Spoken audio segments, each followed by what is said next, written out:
Hello and welcome. Navodaya का जो अभी 13th ऑफ दिसंबर को एग्जाम होता क्लास 6 के लिए, वो एग्जाम पूरा हो चुका है। अब सभी पेरेंट्स के मन में एक ही डाउट है, एक ही क्वेश्चन बार-बार आ रहा है, इस मेरिट क्या रहने वाली? और हम किससे पूछे? ऑथेंटिक सोर्स कौन से हैं? यानी कौन से ऐसे सोर्स हैं जिनसे हम बिलीव कर सकें कि इतनी मेरिट रह सकती? तो देखिए, आप बिल्कुल सही जगह पर हैं। अगर आपके पास 15 से 20 मिनट का टाइम है, इस वीडियो को पूरा देखिए। मेरिट कैसे बनती है? कई बार ज़्यादा मार्क्स आते हुए बच्चे बाहर क्यों जाते हैं? इन सब के बारे में हम लोग बारी-बारी समझने वाले हैं। चलिए शुरुआत करते हैं। देखिए, नवोदय की जो मेरिट सिस्टम है, वो एक प्रोसीजर है पूरा, कुछ स्टेप्स है, वो फॉलो करते हुए नवोदय की जो जवाहर नवोदय विद्यालय समिति है, वो है जो वर्क कर सबसे पहले बात हो रही है कि सबसे पहले मेरिट सिर्फ़ अंकों या मार्क्स पर बनती है।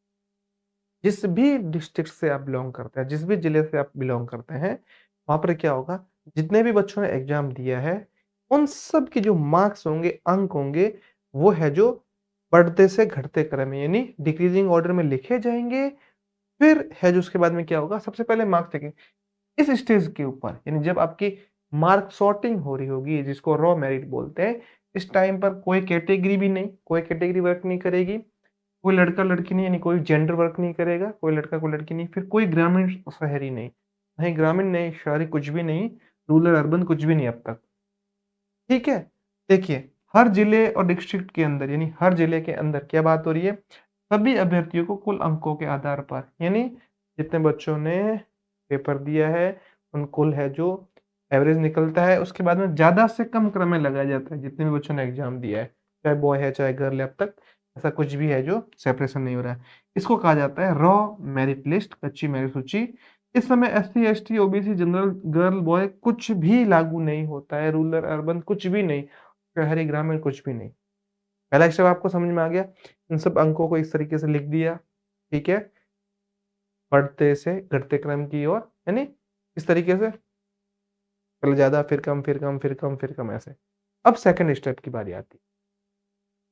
सेकंड स्टेप बोल रहा है, जो स्टेप वो बोला है, दूसरा ग्रामीण शहरी कोटा। सबसे ज़्यादा गलत समझते हैं लोग इसको। ध्यान से समझो। हर जवाहर नवोदय विद्यालय में जितनी भी सीट्स होती है यानी 80 सीट्स है अगर, 80 में से 75 सीटें ग्रामीण होगी और जो 25% होगी वो शहरी या फिर अर्बन होगी। यानी कहने का मतलब 75% तो जो अपनी है वो है रूरल है और जो 25% है वो हमारी है जो अर्बन है। यानी अगर अगर 80 सीट्स है, मान लिया कि वैसे 80 सीट्स पे ही फाइट किया जाता है। 80 सीट्स में से 60 रूरल है और 20 है जो अर्बन है। यानी 60 ग्रामीण और 20 शहरी। ये जवाहर नवोदय विद्यालय की जो पॉलिसी है उसके अंदर दे रखा, आप पढ़ लेना। मैं वहीं से सारे पॉइंट्स पुट अप किए हैं। अब मेरिट लिस्ट को 2 हिस्सों में बाँट दिया जाता है। इसके बाद पहला स्टेप आप हमने देख लिया था, तब है जो मार्क्स को है जो छँटनी करनी शुरू की। उसके बाद में अब ग्रामीण छात्र सिर्फ़ ग्रामीण छात्रों से मुकाबला करेंगे, यानी रूरल वाले की फाइटिंग होगी वो रूरल वाले के साथ में, अर्बन वाले की फाइटिंग होगी वो अर्बन वाले के साथ में। ध्यान रहे, ज़्यादा अंक वाला शहरी छात्र ग्रामीण सीट नहीं ले सकता। ऐसा मत सोचना कि भई शहरी क्षेत्र के अंदर कोई बच्चे के ज़्यादा मार्क्स आ रहे हैं, तो वो ग्रामीण में कम आ रहे नहीं, दोनों की सीट सेपरेशन ही रहेगी। रूरल अपना अलग है, अर्बन अपना अलग ही रहेगा, यही होता है और यही होता रहेगा। यहाँ पर यही बिंदु जो है, यहीं पर बहुत से अच्छे नंबर वाले छात्र बाहर हो जाते हैं। जो स्टूडेंट्स बहुत अच्छा गुड स्कोर करते हैं, वो भी बाहर हो जाते हैं, इस पॉलिसी के कारण। कौन-सी पॉलिसी है? ये जो अपनी 75-25% यानी 75% और 25 फिर और आगे बढ़ रहे हैं, ठीक है? कोई भी डाउट रहे आपको, हेल्पलाइन नंबर है मेरा ये, इस पे आप व्हाट्सएप कर दीजिए, सिर्फ व्हाट्सएप कीजिए, कॉल वाला सिस्टम नहीं है, व्हाट्सएप। जो भी डाउट है रिकॉर्ड करके या फिर लिख के भेज दीजिए, मैं जब भी फ्री रहूँगा आपको रिप्लाई दूँगा। थर्ड स्टेप है, तीसरा चरण थर्ड, लड़का-लड़की कोटा, बॉय गर्ल जेंडर है कोटा उसके अकॉर्डिंग। नवोदय का सबसे स्पष्ट नियम है, क्लियर रूल है नवोदय। नवोदय क्या कह रहा है? कम से कम 33% सीटें लड़कियों के लिए अनिवार्य, ये कोई विकल्प नहीं, नियम है। 33% गर्ल्स होनी ही चाहिए, गर्ल्स को वो लेंगे ही लेंगे, चाहे रूरल है, चाहे अर्बन है। चाहे आप टोटल सीट का मान लो, चाहे रूरल अर्बन का मान लो। ये नवोदय की पॉलिसी है, इसी पॉलिसी के थ्रू नवोदय वर्क करता है। 33% जो सीट है वो गर्ल्स के लिए रिज़र्व है, ऐसा ही समझ लो। अब समझना, अगर टॉप रैंक में लड़कियाँ कम हैं, ध्यान से समझना सबसे इम्पोर्टेंट, टॉप रैंक में सब लड़के-लड़के आ गए, लड़कियाँ नहीं है, गर्ल्स नहीं है, तब क्या होगा? नीचे रैंक वाली लड़कियों को ऊपर खींचा जाता है, इन उनसे ऊपर बैठे लड़कों को बाहर किया जाता है। यानी कहने का मतलब एक गर्ल्स के मान एग्ज़ाम्पल के लिए बता रहा हूँ, एक गर्ल एक लड़की है, उसके 65 मार्क्स आ रखे हैं और एक बॉय है, एक नहीं 3-4 बॉय है, ठीक है? और बॉयज़ के जो नंबर है वो 75 मान लिया या 80 मान लिया। तो अब जो गर्ल्स के कम मार्क्स है, वो गर्ल्स है जो उसको रिप्लेस कर देगी बॉय को। ये चीज़ का खास करके ध्यान रखना है। ये जेएनवी की पॉलिसी है, जवाहर नवोदय विद्यालय की पॉलिसी में मैं और आप दोनों कुछ नहीं कर सकते, ठीक है? ये प्रक्रिया ग्रामीण शहरी कैटेगरी अंदर होती है, पूरी मेरिट में नहीं। कहने का मतलब ग्रामीण वालों को पूरा सेपरेशन रहेगा और शहरी वालों को जो है उन दोनों के अंदर कैटेगरी चलती रहेगी। ग्रामीण का अपना अलग, शहरी का अलग, ठीक है? अच्छा, इसलिए हाँ, ज़्यादा अंक वाला लड़का कम अंक वाली लड़की से सीट हार सकता है। ये अन्याय नहीं, ये नीति यानी नवोदय की पॉलिसी है। आप बोलो सर ये तो सरासर अन्याय हो रहा है। बिल्कुल अन्याय नहीं है, जेएनवी की पॉलिसी यही कहती है कि गर्ल्स की सीट को है या फिर गर्ल्स की जो एडमिशन है उन पे ज़्यादा फोकस किया जाए। ठीक है? आगे बढ़ रहे हैं फिर। और हाँ, आगे बढ़ने से पहले मैं आपको बता दूँ, ये सेशन तो पूरा हो गया है। नेक्स्ट सेशन के लिए आपके आस-पड़ोस में या फिर इसी सेशन में आधे बच्चे सैनिक की अगर तैयारी कर रहे हैं, तो हम लोगों ने डिटेल में डेडिकेशन कोर्स बना रखा है। बहुत सारे जो लोग मेरे से जुड़े हुए थे, उनको पता ही है, जो क्वेश्चन समझाए थे, सेम टू सेम पेपर के अंदर पुट अप हुए हैं। बहुत सारे क्वेश्चंस बताए थे, ठीक है? तो आप चाहो तो कोर्स परचेज़ कर सकते हैं। क्लास 5th की बात कर रहा हूँ मैं। 3rd, 4th में पढ़ने वाले बच्चों के लिए भी फाउंडेशन लेवल का कोर्स बना रखा है। बहुत सारी चीज़ें अच्छी तरीके से समझा रखी है। दोनों मीडियम के अंदर अवेलेबल है और ध्यान रहे, ये पूरा कॉम्बो कोर्स है, फाउंडेशन कोर्स है, जिसमें आप बेसिक से लगाकर एडवांस लेवल यानी एग्जाम लेवल तक की सारी चीज़ें सिखाई जाएगी। कहाँ मिलेगा कोर्स? हमारा पाठमाला का ऐप बना हुआ है, या तो आप ऐप डाउनलोड कर लीजिए। ऐप डाउनलोड करने में कोई इश्यू आ रहा है, तो आप लोग एक काम कर सकते हैं। ये मेरा हेल्पलाइन नंबर है, इस हेल्पलाइन नंबर पे कॉन्टैक्ट कीजिए, ठीक है? वहाँ से आपको ज़रूर है जो बेनिफिट या फिर जो हेल्प होगी वो मिलेगी। वीकली फीस की 9000 है पूरे 1 साल के लिए, ठीक है? और इसके अंदर आपको स्टडी मटेरियल मिलेगा, गाइडेंस भी मिलेगी, सब कुछ ए टू जेड। चलिए फिर आगे बढ़ रहे हैं। 4th, अब तक क्या समझा? सबसे पहले जो मार्क्स है उनकी छँटनी होगी। फिर उसके बाद में रूरल अर्बन सीट्स का जो रिजर्वेशन है, उसके बाद में गर्ल्स का देखा था कि गर्ल्स की सीटें किस तरीके से। अब 4th पॉइंट अपना आ गया, 4th कैटेगरी आरक्षण एससी, एसटी, ओबीसी, जनरल, इस तरीके से तो हमारा कैटेगरी जो बन रखी है, ध्यान से समझना। ये आरक्षण लागू होता है, लेकिन इसके क्रमवार मेरिट रैंक, ग्रामीण शहरी विभाजन, लड़का-लड़की संतुलन, इसके बाद में ये रूल आएगा। इसके बाद वो 3 चीज़ें मैंने समझाई थी। आरक्षण के नियम, एससी, एसटी, ओबीसी सीटें जिले के अनुसार तय होती है। अनुमानित प्रतिशत, हर जिले की बात हो रही है। किसी भी डिस्ट्रिक्ट से बिलॉन्ग करते हैं, वहाँ का माना जा रहा है। एससी है तो उनकी 15% सीट है, एसटी की है 7.5%, ओबीसी की है अपनी 27%।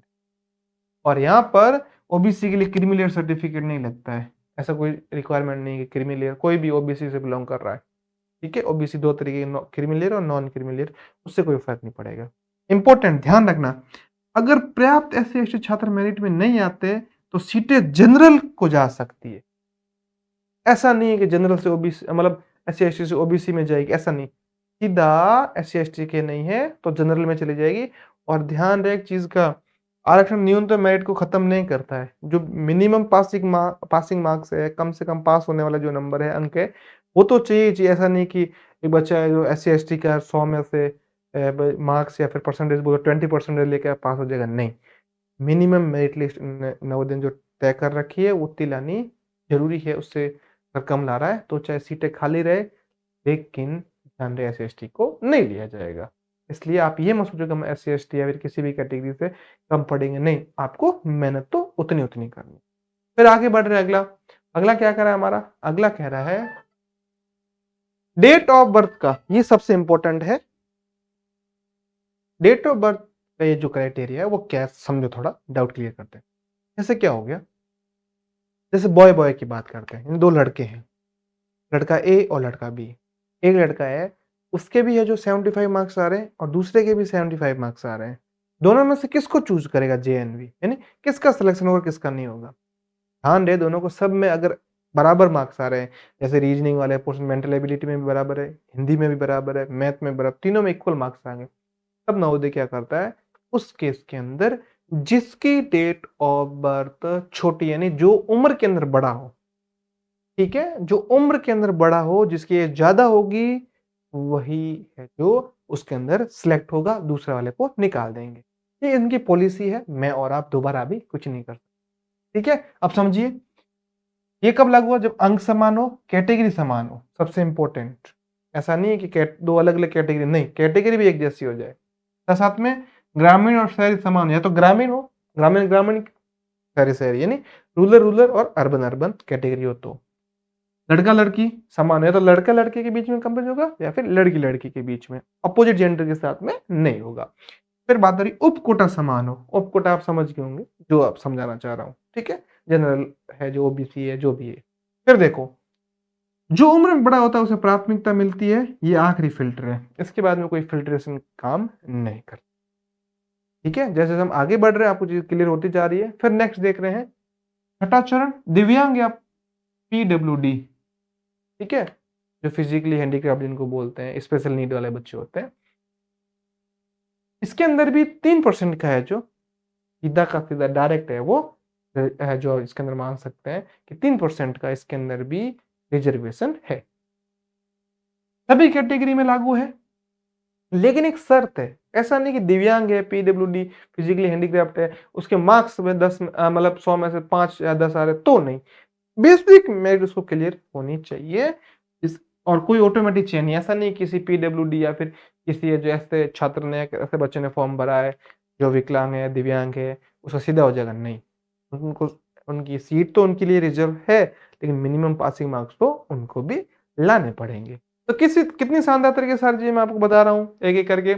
अगला, माता-पिता को चयन अजीब क्यों लगता है? पेरेंट्स को लगता है कि भई ऐसा ही हो रहा है, ये नाइंसाफ़ी क्यों हो रही है? कारण बता रहा हूँ। पेरेंट्स क्या सोचते हैं, माता-पिता, अभिभावक क्या सोचते हैं भई, कि ज़्यादा अंक तो पक्का चयन। नहीं, ये कभी नहीं। ज़्यादा अंक से पक्का चयन हो, कोई भी ज़रूरी नहीं है। ऐसा कोई फिक्स नहीं है, ठीक है? लेकिन ज़्यादा अंकों के साथ में क्या है, ज़्यादा अंक प्लस से ही कोटे का स्लॉट होगा, तभी चयन होगा। ऐसा भी नहीं है कि है ओबीसी, एससी-एसटी कैटेगरी में फॉर्म भर दिया, नहीं, तो भी नहीं, वहाँ पे सर्टिफिकेशन, प्रॉपर वेरिफिकेशन होता है, माँगते हैं। आप एक बार एग्ज़ाम में तो पास हो जाओगे, लेकिन वहाँ आपका एडमिशन नहीं होगा।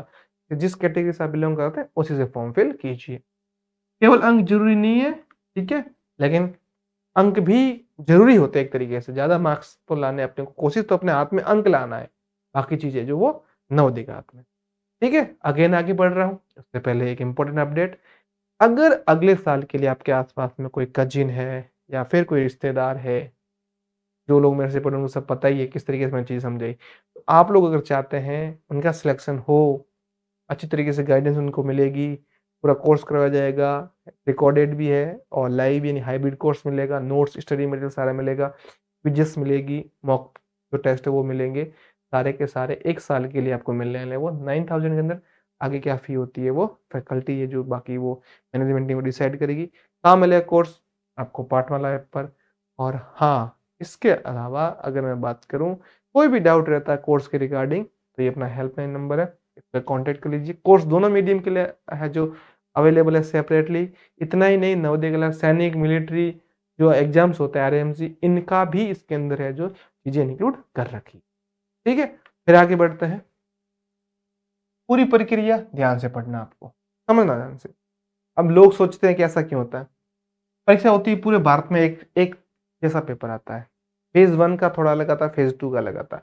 फेज़ 1 का मतलब जो लोग समर ज़ोन से हैं, उनका है जो फेज़ 1 में होता है। जो विंटर ज़ोन में जहाँ पे ज़्यादा सर्दियाँ पड़ रही है, वहाँ पर पेपर अभी नहीं होकर बाद में अप्रैल में लिया जाता है। अब समझो, जिलावार मेरिट लिस्ट सिर्फ अंक, हर डिस्ट्रिक्ट की अपनी अलग-अलग मेरिट बनती है। ध्यान रखना, आप किस डिस्ट्रिक्ट से बिलॉन्ग करते हैं, कैसे मेरिट चेक करनी है, वो भी मैं आपको बताऊँगा। मेरे पास में पीडीएफ है, आप पीडीएफ कैसे ले सकते हैं, ये आपको हेल्पलाइन नंबर दिख रही है, इससे आप कॉन्टैक्ट करेंगे, आपको पीडीएफ भी मिलेगी। और समझ आए चीज़ें। ग्रामीण शहरी विभाजन 75-25 रेशियो समझा। लड़कियों के लिए न्यूनतम 33% रिजर्वेशन है। एससी, एसटी, ओबीसी इनके लिए जो रिजर्वेशन अगेन पीडब्ल्यूडी का भी है। डीओबी वाला भी बता दिया। अंतिम चयन सूची, इनमें से एक भी स्टेप मिस किया तो समझो पूरी तरह से कैसे गलती हो जाएगी और आपको चीज़ें समझ में नहीं आएगी, मैंने आपको बताया। कड़वी सच्चाई जो ज़्यादातर टीचर आपको नहीं बताते, बट मैं आपको बिल्कुल मिसगाइड नहीं करूँगा, मैं आपको ट्रूथ तरीके से चीज़ें बता रहा हूँ। देखिए भाई, ऐसी बात है, हमारे हाथ में है केवल पढ़ाई, ठीक है? अच्छे तरीके से पढ़ा सकते हैं हम आपको, ठीक है? कई बार क्या होता है, टीचर अच्छे तरीके से नहीं बताते, नवोदय क्या कर रहा है, नवोदय फोकस या नवोदय का मेन एम है जो अपनी सोसाइटी है उसको भी इक्वली है जो लेते हुए चले, सोशल जो है, किस लोकेशन पे बच्चे उसके अकॉर्डिंग, क्या कैटेगरी है, उन सबको इक्वली लेके चलते हैं। एक भी चीज़ ऊपर-नीचे नहीं होती, बिल्कुल पैरेलल सारी चीज़ें चलती है। क्या बात हो रही है? नवोदय पूरी तरह मेरिट आधारित नहीं है, ऐसा नहीं ज़्यादा अंक आ गए तो आपका सिलेक्शन हो जाएगा, कोई फिक्स नहीं है। ये सामाजिक संतुलन आधारित है, सोशल बैलेंस के ऊपर। इसके अंदर भूगोल मतलब ज्योग्राफी कैसी है, जेंडर और आप किस जाति से है जो बिलॉन्ग करते हैं, उसका संतुलन उद्देश्य। सिर्फ टॉपर बनाना लक्ष्य नहीं है, जानबूझ के ऐसा बनाया गया सिस्टम है। नवोदय की पॉलिसी ऐसी है। मैं और आप दोनों कुछ नहीं कर सकते। अब हम देखते हैं आप पिछले किस जिले से बिलॉन्ग करते हैं, और क्या मेरिट रही थी, क्या कैसे रहेगी, इसके बारे में समझने के लिए अब हम है जो अपनी दूसरी स्क्रीन पर चल रहे हैं। अब देखिए मेरे पास में 2 लिस्ट है, 2 टाइप की लिस्ट है। एक लिस्ट तो ये शो कर रही है, मैंने कहाँ से डाउनलोड की है, जेएमनी की जो ऑफिशियल वेबसाइट आपको मिलती है तो अच्छी बात है। अगर आपको नहीं मिलती है ये, तो आप मुझे है जो इस नंबर पर है जो ऐसे कॉन्टैक्ट कर सकते हैं। दिख ही रहा है आपको, ये जो आपको नंबर दिख रहा है, इस नंबर पर आप कॉन्टैक्ट करके भी ये है जो ले सकते हैं। ठीक है? आगे बात समझ में अब आपको? अब देखिए, नंबर था वो या फिर हेल्पलाइन नंबर नीचे दिख जाएगा, इससे पहले दे ही रखा था। अब समझो एक चीज़, कमेंट में आप बताना कि कमेंट में आप कहाँ से बिलॉन्ग करते हैं, बॉय है, गर्ल है, कितने मार्क्स आ रहे हैं, कौन से डिस्ट्रिक्ट, तो मैं आपको मेरिट लिस्ट भेज दूँगा। इसके अंदर बता रखा है जैसे एक एग्जांपल के लिए मध्य प्रदेश जो अपना स्टेट है, भिंड इसमें डिस्ट्रिक्ट है और एक जगह है भिंड, उसके अंदर जो रजिस्टर हुए थे वो हुए थे 2919 यानी 2919। उसमें अपीयर यानी कितने लोगों बच्चों ने एग्जाम दिया है 2117, जिसमें अच्छे 80 बच्चों या 80 बच्चों को सिलेक्ट किया गया। ये तो पूरी लिस्ट है, आप किसी भी जगह का इसमें सर्च करेंगे तो आपको है जो ये सर्चेबल है, आपको मिल जाएगा। ऑल ओवर इंडिया की ये दे रखी है, लेकिन ध्यान रहे ये जो अपनी है वो समर ज़ोन की है, विंटर ज़ोन की इसमें मेरे हिसाब से तो नहीं होना चाहिए, विंटर ज़ोन की इसमें नहीं, समर ज़ोन की फ़ेज़ 1 की। अब आप चाहते हैं कि आपको पता करना हो आपके डिस्ट्रिक्ट की एग्ज़ैक्ट जो मेरिट कितने रहने वाली है, तो ये मेरे पास में एक और है जो एग्ज़ैक्ट कट ऑफ इसके अंदर दे रखी है। जो पिछले साल का एग्ज़ाम हुआ था, उसकी ये है 18 तारीख, पहला महीना 2025 यानी 18 जनवरी को। इसके अंदर क्या ख़ास बात है? इसके अंदर ख़ास बात ये है बच्चों, इसके अंदर बॉय देखो, एग्ज़ाम्पल के लिए बता रहा हूँ, आंध्र प्रदेश के अंदर एक जगह है अनंतापुर, उसके अंदर बता रखा, ब्लॉक तो नंबर नहीं देगा, बॉय, गर्ल, रूरल या फिर रूरल ओबीसी, बॉय या गर्ल है, कितनी है जो कट ऑफ मार्क्स रही थी, सब कुछ बता रखा है। एससी की बता रखी है, एसटी की बता रखी है, ओबीसी की बता रखी है, सब कुछ बता रखा है पूरा का पूरा। आप जिस भी डिस्ट्रिक्ट से बिलॉन्ग करेंगे, इसके अंदर आप चाहो तो सर्च करते हैं, यहाँ पे सर्च करने वाला ऑप्शन है, जैसे मान लिया मुझे जयपुर के लिए सर्च करना है, ठीक है? एंटर मारा मैंने, ये विदिन है जो कुछ टाइम बाद में जयपुर का इसने हाइलाइट कर लिया है, कोड भी बता दिया है और बॉय, रूरल ओबीसी, ठीक है? राजस्थान का जयपुर डिस्ट्रिक्ट की बात करूँ, सब जगह की ये बता रहा है। तो आप जहाँ से भी बिलॉन्ग करते हैं, अगर आपको ये पीडीएफ चाहिए तो हेल्पलाइन नंबर दे रखा है, वहाँ पर है जो कॉन्टैक्ट कर लीजिए, या फिर कमेंट में आप किस डिस्ट्रिक्ट से बिलॉन्ग करते हैं आप बताना, आपको ज़रूर मैं बता दूँगा कि आपके डिस्ट्रिक्ट में क्या मेरिट रहने वाली है और पिछले साल कितनी रही थी, ठीक है? बॉय, गर्ल ये सब कुछ लिख के, तो फिर मिलते हैं अपने अगली वीडियो में। हमेशा की तरह एक ही बात बोलूँगा, अगर आप लोग चाहें तो ये जो अपना कोर्स है, वो है जो परचेज़ कर सकते हैं, ठीक है? बाकी मैं आपको ज़्यादा दबाव तो नहीं दे रहा हूँ, लेकिन काफ़ी अच्छी चीज़ इसके अंदर मैंने समझा रखी है आपको, ठीक है? फिर मिलते हैं अपन अगले वीडियो में, तब तक के लिए अच्छे से पढ़ाई करते रहिए, कोई भी डाउट रहता है तो हेल्पलाइन नंबर है, बाय।